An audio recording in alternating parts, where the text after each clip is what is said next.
We can get started now. Okay. Welcome, everyone. My name is Keith Kruger, and this is another in a continuing series of COSN webinars. The topic of this afternoon is there a simple answer to the screen time debate? Not really. And we're really pleased that you're joining us today. And COSN is a 27-year-old national education association. And Marcy, are you advancing the slides for me? Yes, thank you. So we represent school district technology leaders, and we particularly focus on helping them think about their management, community building, and advocacy tools to succeed. And today's topic is particularly important. I want to thank our many corporate partners who make this series possible and all the other things we do all throughout the year. If you can go to the next slide, please. And again, I'm the CEO of COSN, and pleased to be with you. This, from my perspective, is a particularly important topic. It's one that we see a rising concern by some parents and some policymakers, and sometimes in the media. And we'll talk about why that's happening and what can you do about it in your community. How do you respond to those concerns? So next slide, please. And the good news is we have a great panel of experts. We have 3 district technology leaders: Tim Pritchett, Director of Technology at Monroe County Community School Corporation in Indiana; Mike Kneebone, Director of Technology at Washington Township Schools, also in Indiana; and Pete Sevanini, the new Chief Technology Officer in Montgomery County Public Schools out in the suburbs of Washington, D.C., very large district, who's new there, but has been at the state level and in other districts and with the private sector. So we've got, I think, a really interesting panel. We're going to try to make this highly interactive. And maybe just to set the stage, let's talk a little bit about what do we mean by screen time concerns. If you could go to the next slide, Marcy. The recent media reports and studies have really ignited, or some might say reignited, the debate about how much screen time is appropriate for children and teens. The focus is on a variety of different things, including the consumption of time in front of a screen, including the arguments that these are addictive behaviors. There's possible negative impacts on health and well-being, as well as just being a responsible and productive citizen using technology. So there's quite a wide range of issues that we'll talk about today. We know that much of the media attention has relied on anecdotes of surveys with unclear causation. Sometimes things like, do depressed kids use social media, or does social media make kids depressed? Concrete findings on the actual use of smartphones or other devices is often unreliable. And there's an increasing concern, particularly by parents who I think are observing their child in off-campus time and how they use that. So in fact, one of the op-eds in a recent New York Times article argued that the real digital divide was that low-income families, low-income children were increasingly in front of screens way too much, and that was the digital divide. So it's an area that we see growing in terms of a driver of the way in which technology can be used, or what kind of questions and concerns you're going to be hearing from your school board, from your PTAs, from your conversations with the community. And if you go to the next slide, please. These are just some ground facts about the reality, and that is that nearly every child in the United States under the age of 8 already has an access to a mobile device at home. It's pretty much ubiquitous. We also know that the world is changing. Just last year, in 2017 at the Davos World Education Forum. They issued a report. These were, captains of industry, heads of states, who said that we're moving into a new fourth industrial revolution. The first industrial revolution was because of steam, creating trains and steamboats and changed the way we transported things and people. The second industrial revolution was really because of electricity, and that in over 100 years dramatically changed the way we work and live. And of course, we've been in the third industrial revolution since since about 1980. And that's really the use of technology and the internet. But this fourth industrial revolution is somehow different, and we're just moving into it. And it's that the devices are no longer just automating easy to replicate things, but in fact will get smarter. And that what's called artificial intelligence will dramatically change the way we work and live. That in fact, they predicted over 50% of the jobs that exist today will either not exist in just 20 years or there'll be new jobs. So that's a dramatic thing. And of course, the new skills that we in schools need to ensure that students have to be ready means that a lot of schools have gone to a digital environment, that's the way we do learning. And of course, the American Academy of Pediatrics has recently revised their 1999 recommendations of no screen time before the age of 2 to, in fact, a more holistic and practical approach that we can talk about. And of course, youth are very involved online. So that kind of sets some of the parameters of what the reality is. So if we can go to the next slide. So with that, I think it's important that we now think about how is this playing out in your community? And Tim's going to start us off. So Tim, tell us a little bit about your district and how these concerns are bubbling up in Monroe County. Thank you, Keith. Hopefully everybody can hear me okay. I am Tim Pritchett, the Director of Technology for Monroe County Community School Corporation here in Bloomington, Indiana. We are the home to Indiana University. We serve about 11,000 students across 23 schools, pre-K up through adult education. Demographic-wise, we're about 40% free and reduced lunch. Marcy, if you want to go ahead and advance that slide there. Parent and community engagement is really what I wanted to spend just a minute talking about. This is where we feel like we've really been able to gain some traction. I especially like today's session title and the response to the question of not really. There really is no answer or solution, but the more I thought about that, if we frame it always as a problem, we're always looking for a solution or an answer. We've tried to not frame it as much as a problem and more as, the reality of our time. So what I have here are a few examples of things that we've done publicly. I think all of us know this is a moment in time where we don't have a precedent. People like to draw a lot of parallels between television or the arrival of the internet. But like Keith was just saying, the fourth industrial revolution, our world and the world our students live in is fundamentally changing every day. So where we found some traction in engaging our parents and the public is a cooperative approach to say, we are right there with you, working with you, we're all in this together. We launched about 1.5 years ago a Parent Talk series. The one I referenced there, I partnered with a university professor from Indiana University, talked about social media and sexting and kind of the overwhelming issues that all of us are facing all the time. Any chance we get, we showcase in front of the school board, not just with video of what technology looks like in the classroom, but actual, students talking about, especially some of our graduates talking about their experience here and how we've, helped prepare them for what comes next. You can go ahead and advance, Marcy.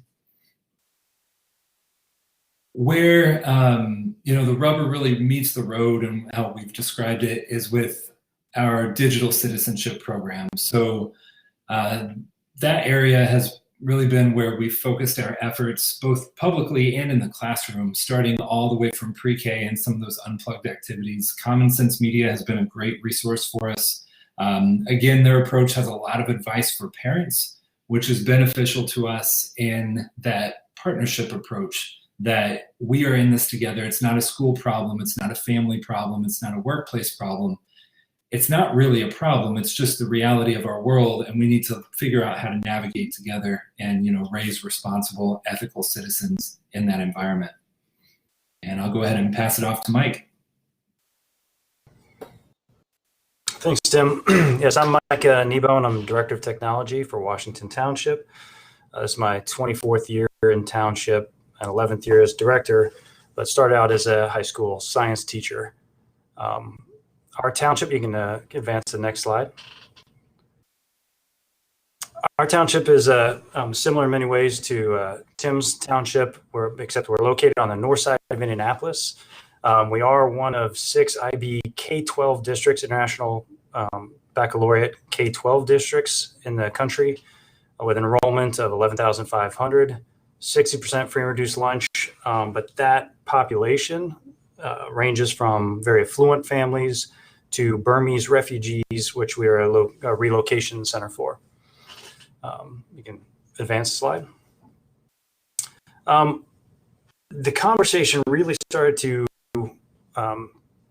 amplify in our township when we started to look at a mixed message potentially to our teachers and parents as we were pushing blended learning and online curricular resources. It appeared to be in conflict with our social, emotional, behavioral efforts with mindfulness in the classroom and with students. So I say appeared to be because, again, I don't think it is a problem. I think they can coexist. You can be mindful, you can be aware, and be in front of a device and manage that. But it was what kind of triggered that conversation and got more parent involvement in the concerns about screen time. If you click the next slide. Our approach, as we start to talk about the screen time concerns, were to embrace that and work together with our curricular department in that social emotional effort and fold in PTOs, our teachers, and community groups. And one of the pieces was this book study. And this book, if you have not read it, has a lot of good information in it about disconnecting and taking time to recenter and monitor your own consumption of screen time. But we needed to frame that conversation with our parent groups. And part of that was we wanted to, as we reached out to other districts on how they're handling it, stick with that framing of productive and consumptive time, because this book does a pretty good job of blurring correlation and causation, which was a concern for me. When you take a correlation of, yes, there may be obesity or type 2 diabetes, there may be a correlation, it's not causation. And this goal of this book was to start a movement to unplug kids, I thought it was a good jumping off point to highlight that. And also just as they see more in the media, look at that with a little bit of a discerning eye. If you look at the root cause, it was more about multitasking and self-moderation of your time in conjunction to that consumptive time. So the other concern that took hold, which was a little bit less but was still there, was that concern about blue light exposure. And this one was pretty easily mitigated because a lot of the technology is evolving even now with different modes, to change the tone of light at night. So this is one that we were able to handle and just say that there's not a lot of strong data to support it, and there are technologies evolving to mitigate it. But again, we're providing our parents with those resources. As you saw with Tim, we have a website also for our parents to go to, and then actively engaging them in the conversation. And I will hand that off to Pete.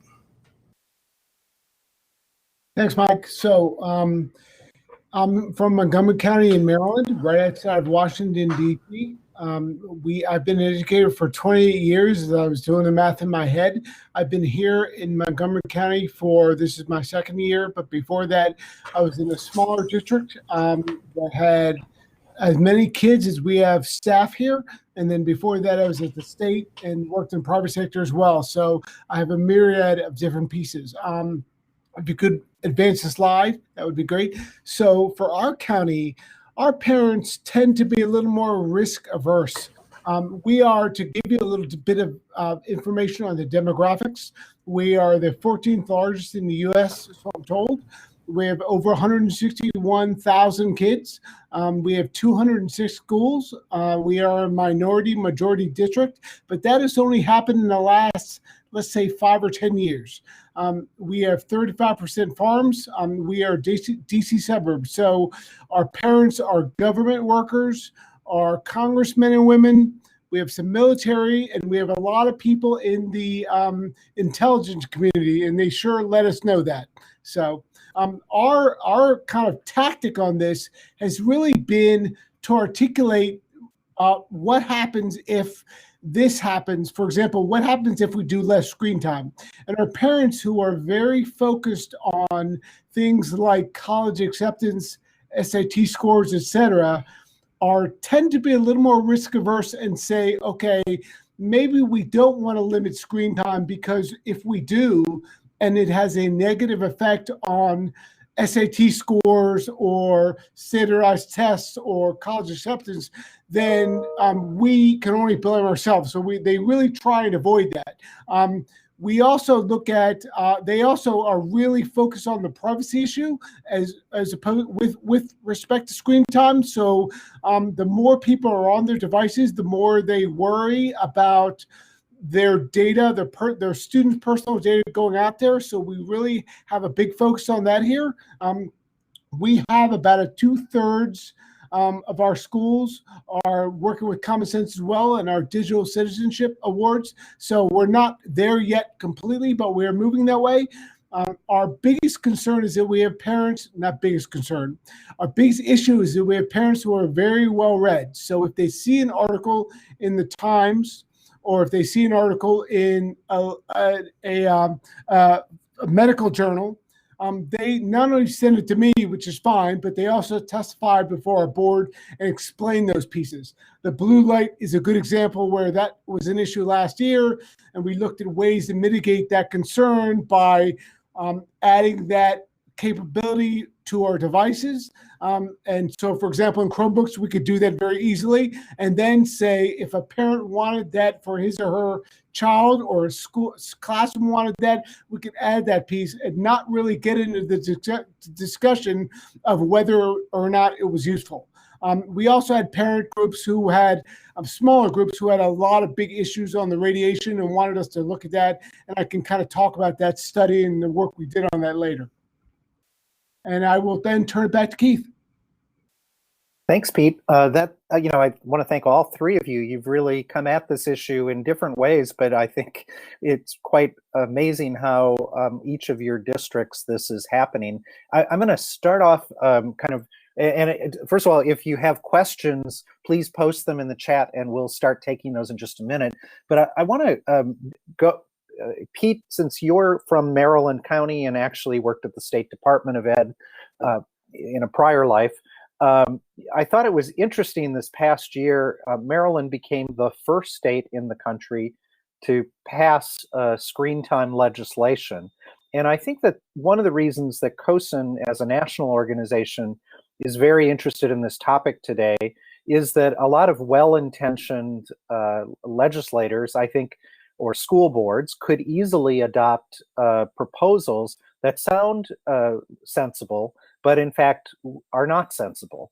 And the parent advocates in Maryland who started the conversation, their draft legislation, which was introduced in the House of Delegates, would have required school districts in Maryland to keep track of minutes and hours that students are in front of a screen.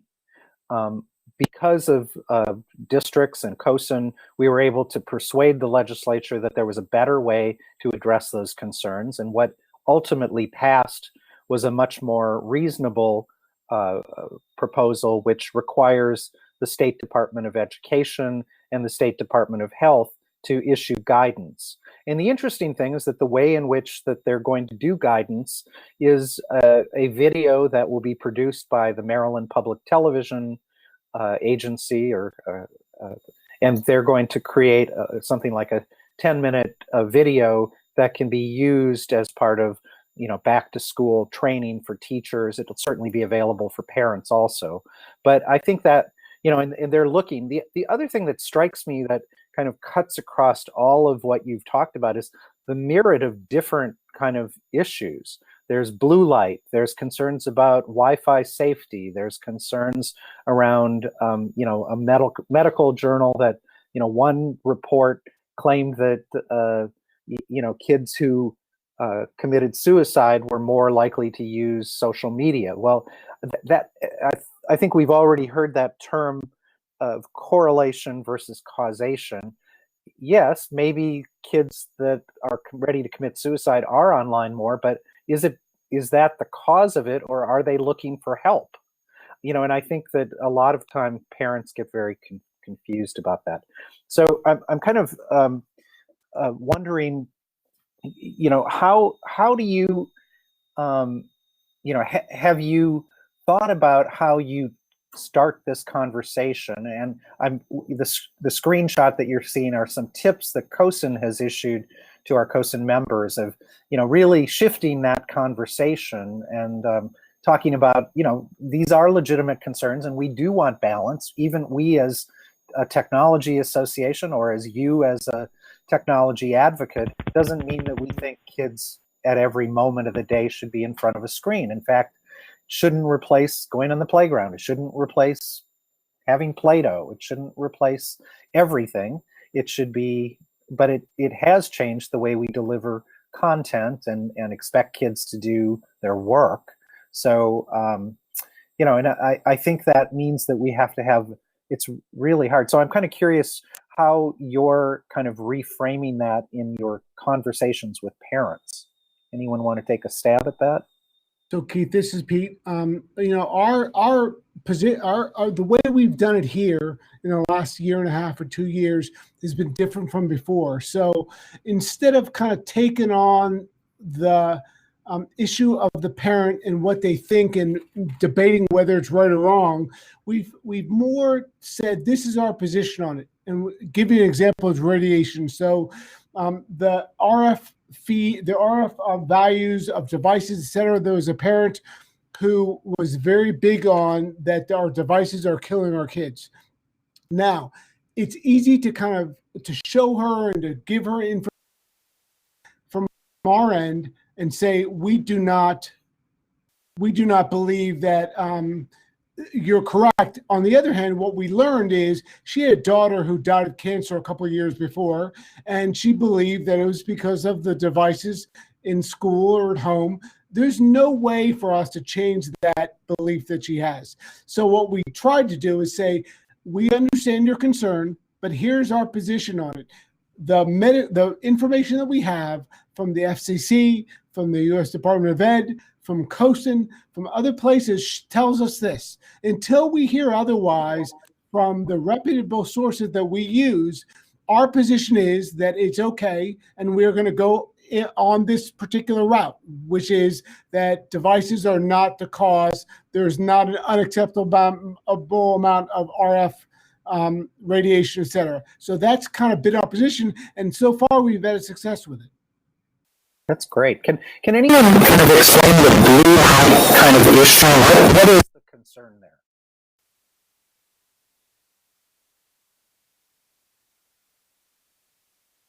You may have to say that again. I didn't. Oh, I'm sorry. On the concerns that we're starting to hear around blue light. Can someone explain a little bit more about the blue light issue? Yeah, this is Tim Pritchett. I'll defer to Mike on the actual, conversation he had with his parents. But blue light, night shift mode on iOS. Anybody with an iPhone, maybe 3 or 4 iOS release iterations ago, that was a new thing where you could turn on night shift and schedule it after a certain time. You'd start to get more of like a yellow or sepia hue to your phone. That there are a lot of studies talking about actual impact on brain function and ADHD and your ability to go to sleep if you're staring at a backlit blue light device. Yes, So- I mean, and that kind of sums it up there. We had a second tier to that, which was long-term exposure, more concerned about starting at such a young age and through the course of just life, the long-term exposure to that blue light causing macular degeneration. And there are some preliminary studies that would suggest that, but there are, like I said, the technologies are adjusting. You've heard about the night shift mode, but a lot of the interactive displays that are coming out, like BenQ, are compensating and shifting to different light spectrums because of concerns over that. So it's one where we point to some of that already taking place. And I think it's one of those things that won't be an issue moving on, other than the conversation that will always go on about eye strain and time in front of a monitor. Mm-hmm. Yeah. Well, and I think we're hearing also a lot about, at least in Maryland, some of the concerns are around ergonomics and are kids moving a lot, or are they sitting stationary? And I think that's going to be part of the dialogue also. How do you help teachers, to understand that, kids shouldn't be sitting still alone or doing it. They need movement, and that's just good practice, regardless of whether you're using technology or not. And that's probably even the teachers probably at an elementary level get that more than at the high school level. But if you're in hour increments and kids at the high school level are sitting passively, it's probably finding how to do it. I was at a school in North Carolina in Charlotte-Mecklenburg, and the principal there had done her PhD on this issue of movement and the importance of it, and they had every 20 minutes kind of a little small bell kind of went off, and that was a reminder to teachers to kind of keep kids moving at that point. So Marcy, could you go to the next slide? One of the big things, if you forget everything else we say, at least from a COSN perspective, we think part of the concern of that, or a way to reframe the conversation, is not just about consumption in front of a screen, but what we really want to have the conversation about, both with our teachers as well as with our parents, is, are we using the devices and the technology for active versus passive use? And I'm wondering, is that coming up at all in your school districts, of how we actually use it? Technology is not kind of a neutral thing. It's not either good or bad. It is how you use it. I said that wrong. So I'm kind of curious, is that conversation happening in your districts? So Keith, this is Pete.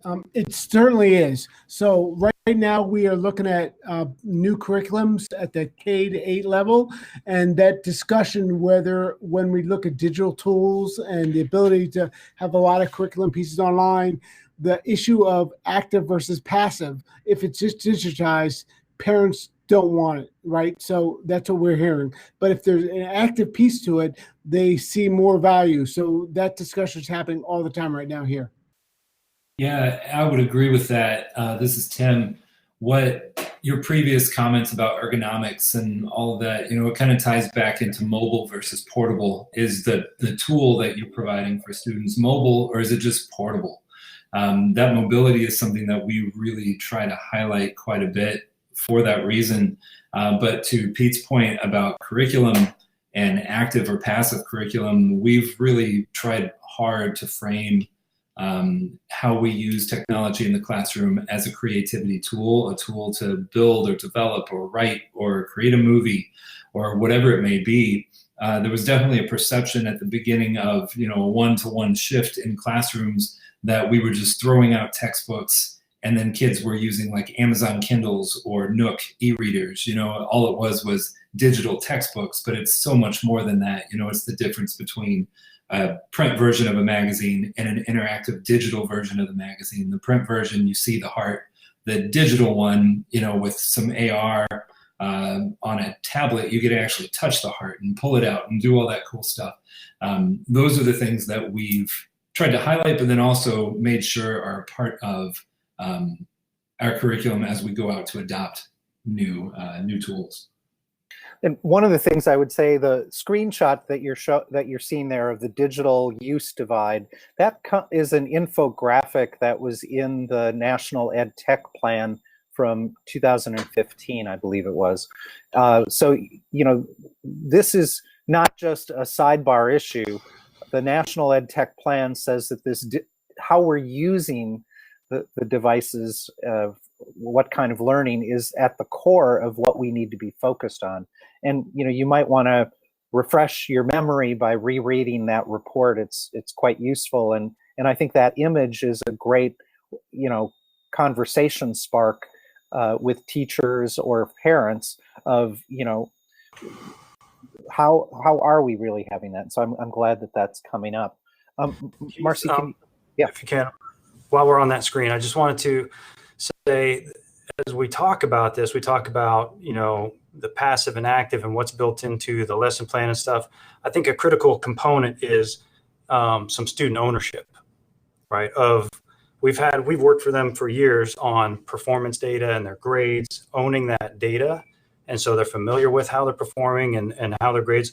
I think that needs to be part of this conversation is owning what does your time look like. Now you have those tools like in iOS devices to show how you're spending your time, educating them in those younger grades and helping them self-regulate that. I mean, I understand that some of that is built into what we're doing, but a large percentage of their time goes outside of the classroom, right? And equipping them with those tools early, I think will help mitigate some of those issues down the road. That's great. Marcy, can you go to the next slide? The other thing that I think you as technology leaders need to be thinking about is there's increasingly in the media these anecdotal stories about, in Silicon Valley, wealthy, high-tech parents are banning their kids from using technology all the way back to Steve Jobs and didn't let his kids use devices. What you want to also, and I don't think you want to get into that particular argument, but I think you also have to provide some data and statistics about how your district is making sure that every child has the ability to do, access to broadband and devices and can do their homework, what's called the homework gap. And one thing that might be useful is some of the materials that are in our digital equity toolkit, and that's free and downloadable off the COSN website, because up to 40% of children in the United States who are in school do not have broadband access at home. So how equitable is that when you give a homework assignment? And we know that 80-90% of teachers are now say they require the internet in order to do homework. How is that fair? Or how would it be fair for you to apply for college if you were working on your mobile device and had to do it on Wi-Fi at the local McDonald's? Would you really have an equal chance? So, raising those questions, I think are critical. Is that, I'm curious if any of your 3 school districts are having that conversation about outside of school access.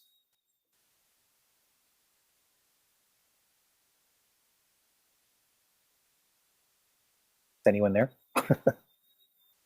Yeah, so we're not really having a lot yet. I think it's starting to get that way, but right now the onus for our parents, they believe, is on us.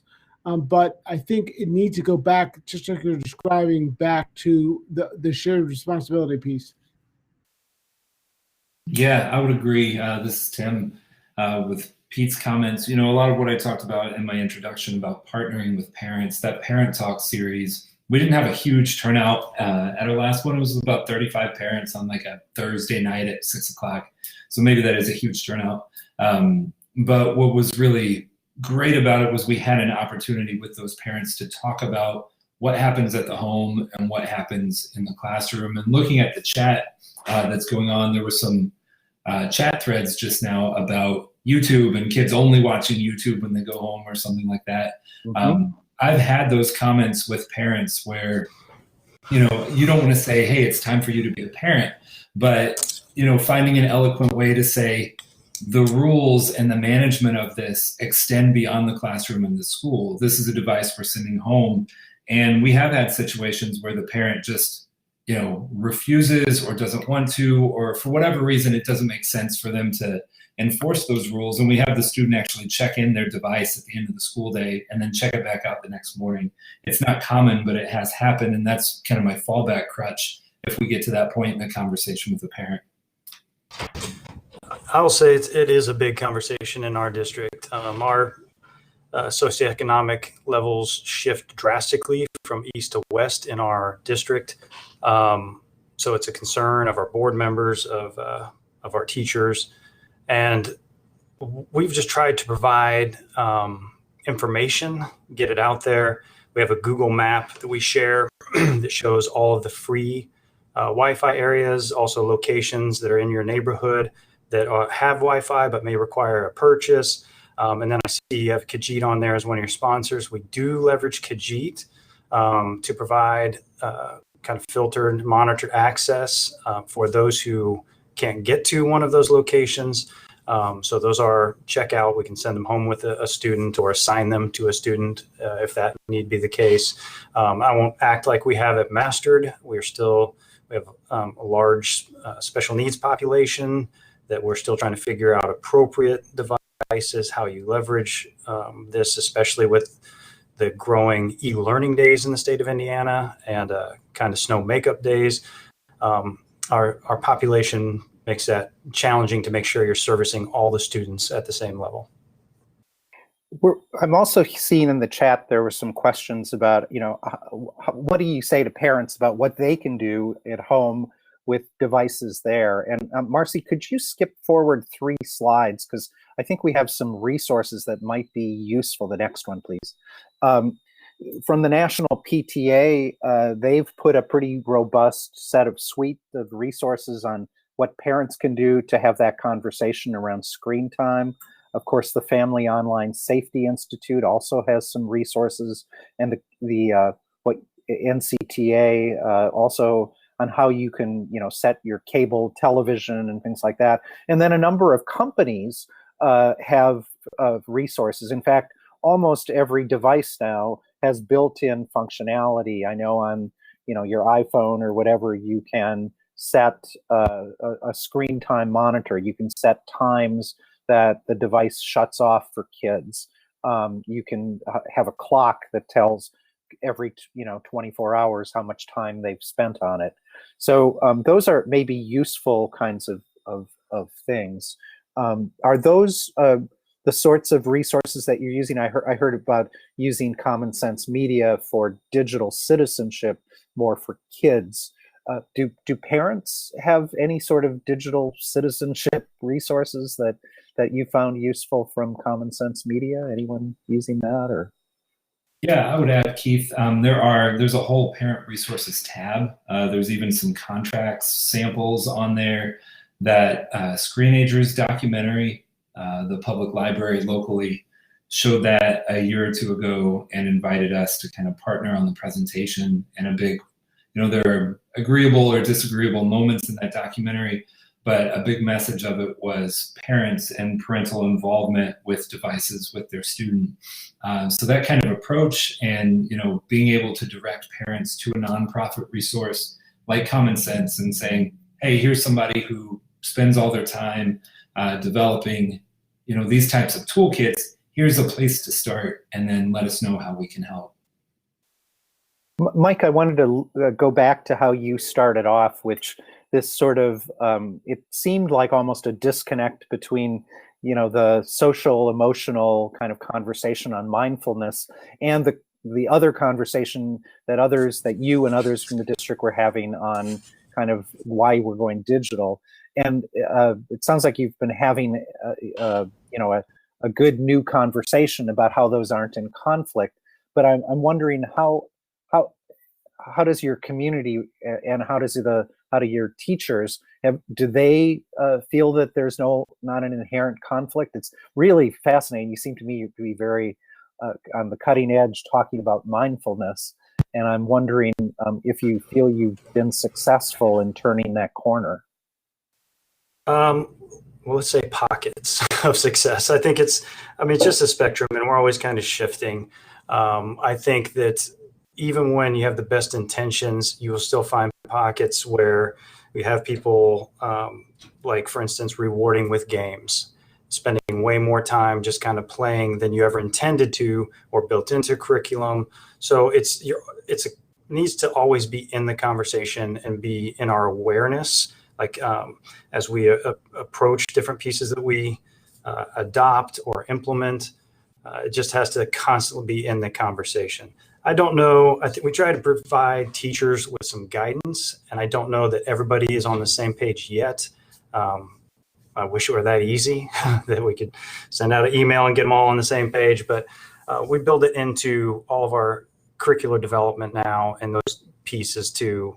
I met with our coaches who are implementing a lot of that, Dr. Lori Desautel's work and the mindfulness, so that we were on the same page and have a common language and approach to looking at that issue with putting a laptop in their hands to access, to do a lot of the 4 C's, yet taking brain breaks and time out to, and that's a lot where that piece of that self-regulation comes in, where being aware of, your surroundings, your feeling, and then what's, leveraging that with that time on task and screen time. So. Great. There's quite a bit of conversation in the chat around content filters and who gets to decide what's on the whitelist. Are they you at the central office? Do teachers get to whitelist things? Is that coming up also in your school districts? Yes, we had that discussion, but unfortunately in Montgomery County, we have 22,000 employees. So to do this centrally would be prohibitive. So we allow teachers to whitelist videos, but at the end of the year, we wipe out the whitelist so that every year they have to re-whitelist, which means they have to kind of make sure that videos are current every year. That's how we do it. That's great. But any difference in the other 2 school systems, which are a little bit smaller but still significant districts? Yeah, here in Monroe County, in Bloomington, we have, it's a somewhat liberal approach to how we treat YouTube and the content filter. We found YouTube restricted mode is one option, but it is so incredibly restricted that we get a lot of kind of curricular pushback. Because how YouTube restricted mode works, it's a DNS redirect for your entire domain. So the DNS redirect for the whole domain means that every single user in every single building, staff, or student ends up going to that restricted mode, and you can't really separate out. You can't separate out based on age. So what Pete and some of the others who are Google districts have found ways to manage it where you're actually, operating within the Google universe and within YouTube. We are currently demoing some other content filters, and I have seen some filters that have a dynamic whitelist. Somebody mentioned that, if you embed a YouTube video in your LMS, you can still see it even if YouTube is blocked. That's a function that we really want to adopt here, because I think it would clean up a lot of that kind of messy management and difficulty with it. And I would say we also are fairly liberal in our approach. We do leverage our filter and control that more tightly at primary. We're pretty open at secondary. And again, like I was saying, with that whole mindfulness work and owning your actions, I can't buy enough technology or manage enough technology to keep everybody in line. So owning their actions, and then, instead of punishing the whole for the crimes of a few, we'll deal with a few when they actually violate the usage agreement. So I see in the chat, Darren Watsky has asked the question of, I referenced the recent New York Times op-ed, but that still is the front and center way that things are thinking about with many parents. How have you responded to the backlash? Marcy, could you go back one slide? And we at COSN have issued to our members an member exclusive brief on what you need to know about the screen time debate. This is not in the public area of the COSN website, but it kind of frames what some of the things that we think, and some of that advice that we had earlier in the webinar comes out of that, which is, reframing it. First of all, not being defensive, not, I think, as Pete said, trying to argue whether their point of view is right or wrong, but saying, we're not saying that kids should be in front of a screen all the time, all day, every moment. And in fact, we're not. We believe that things need to be in balance. We also believe that measuring time isn't the right way to think about it. And what our district hopefully is thinking about is how we create active learning and not just passive. And then pointing parents to resources like we've just highlighted of what they can do outside of school, because probably that's the biggest opportunity for addressing screen time concerns, is empowering parents for the sorts of things they see their child is doing that they think are not appropriate or harmful. So, if you're interested in that, let us, look for the COSN. So I want to, we're kind of nearing the end. I want to give everyone a chance to provide, any advice or tips that you have. And maybe we'll start with Pete. Are there things that you would recommend that other district leaders think about in addressing these concerns? Yeah, as I listen, and I think my colleagues all feel that way, position versus kind of opinion is the tough part, because it's very easy, I think, for all of us to say, here's our opinion and what we believe. On the other hand, they have a different belief, and to say our position is this and this is why. When you factor in, for example, the issue of ramifications. So what happens if we turn off screen time, right? Do test scores go down? Do resources become unavailable? I think when you articulate that too, people take a step back and go, oh, I really didn't think it through that way. And so to articulate and communicate that is very important. So Tim or Mike, whoever wants to go next, what advice do you have? Yeah, this is Tim. I'll jump in. I think be empathetic with your parents. I'm fortunate to be a parent of 3 kids in our district, and I rely on that heavily to say, yeah, I get it. My kids won't play Xbox all day or whatever. But be empathetic that we're all at a current moment in, whether it's the 4th Industrial Revolution or screens everywhere or artificial intelligence, that is unprecedented. And working through this together and, appreciate feedback. Although they're uncomfortable sometimes, find opportunities to get in those public engagements. So not only for the PR of it to say, hey, we had a conversation publicly with you, but I think you get some really good ideas out of it. And I say all that to say we don't have the answer. Again, framing it as a problem, I don't really like to do. I like framing it as, maybe an opportunity or just the reality of our times. But there's no key to, say parents will never have any concern. It's like an amoeba, you squeeze it one way and your concern will shift. But I think it all comes back to that empathetic approach that what you're doing is sincere. You want kids to learn now in a safe way, but also be prepared for what comes next after they leave our doors.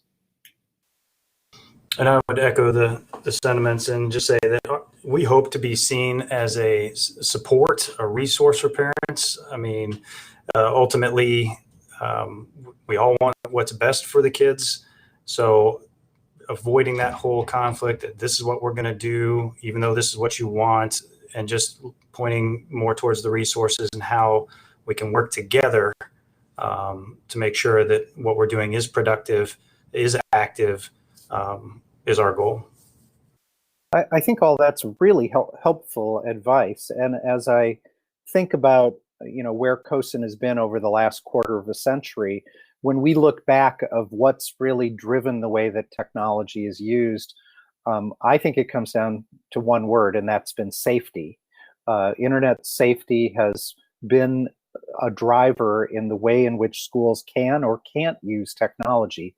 I think as we look forward, this issue of screen time is going to be as powerful as that conversation of the last 25 years has been on internet safety of screen time. How are you making sure that there's balance, that, and both at school and outside of school? And I think that conversation is tricky because parent expectations of, or at least experiences of what they're seeing their kid doing on their mobile device, playing games or doing things that they think are a distraction, is how they think about what's happening at school when we say that we're going digital.